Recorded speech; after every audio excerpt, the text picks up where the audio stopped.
back to the phone lines. We'll talk to David, Lake Worth, Florida, listening on the web. Hi, David. Hi. I've been doing some studying on the tribulation and the rapture, and I don't really understand. I was looking at what Darby, how he got his theory, and I was looking at that in his book about the Apocalypse Code, but I didn't see anything about what the church believed before Darby came up with his idea. And I was wondering what they believed about it, about the tribulation in particular. Yeah, I actually read about that in the book, but I mean, there were various views in terms of end times, but there was no such thing as a pre-tribulational rapture theory. That is a very new theory in church history, and as I point out in my book, The Apocalypse Code, not until Darby had such a notion even been countenanced within the body of Christ. And the example I use is Harry Ironside, who himself was a pre-tribulational rapturist.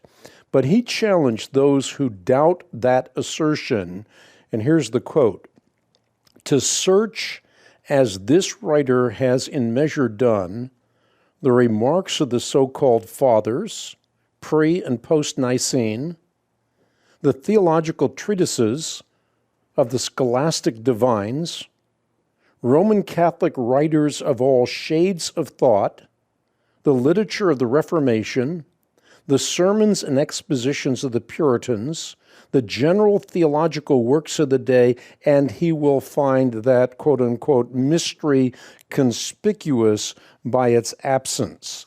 And so I think that Harry Ironside was correct. And what he did was he faced the music. He said, this is a novel idea. The fact that it's new doesn't mean it's not true. Obviously, he believed it, but he was forthright enough to point out that there is no basis for it historically. So it was a new 19th century idea. There have been people like Grant Jeffrey, who said he made an electrifying discovery of an apocalyptic sermon from the 4th century, Pseudo-Ephraim. So he said that he had been looking for almost a decade diligently, day in, day out, searching the literature, and finally he came up with a remark about a pre-tribulational rapture theory in Pseudo-Ephraim. As it turns out, however, false Ephraim, no one knows really who wrote this, and the date that he gave was quite a few centuries off.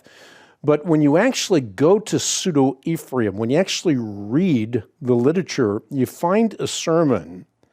And if you read the sermon, instead of just listening to the dogmatic assertion, you find out that Ephraim, whoever this Ephraim was, emphasizes that Christians would indeed experience the Great Tribulation. So the one thing he wasn't was a pre-tribulational rapturist, which is the contention. But it's a rather new and novel theory, and again, as Harry Ironside correctly said, the fact that it's new doesn't mean it's not true, but there's warrant to examine it carefully and see if there's any biblical basis for it, and I would contend, as I do in the Apocalypse Code, that there's not. Okay. So they believed before he came up with this idea that the church, did they believe it was going to be 7 years like that's thought? Does that come from Daniel, the 7 years that they get? Well, I mean, certainly there are people that have taken the tribulation and projected into the future, but biblically I don't think that there's a warrant for that.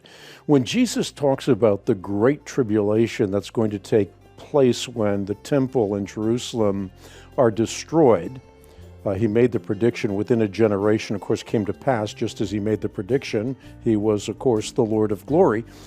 But he pointed back to another tribulation that took place under Antiochus IV Epiphanes, an Old Testament Antichrist. So there is an Old Testament tribulation of 7 years. Hanukkah is still celebrated because Jews were able to achieve liberation under Judas Maccabeus. That's what Hanukkah is all about, a celebration. And so there are two tribulations that took place in the past, but in terms of the future, what Jesus said is, in this world you'll have tribulation, but take heart, I've overcome the world. Again, written about this in the Apocalypse Code. You can find the resource on the web at equip.org. We'll be right back with more answers.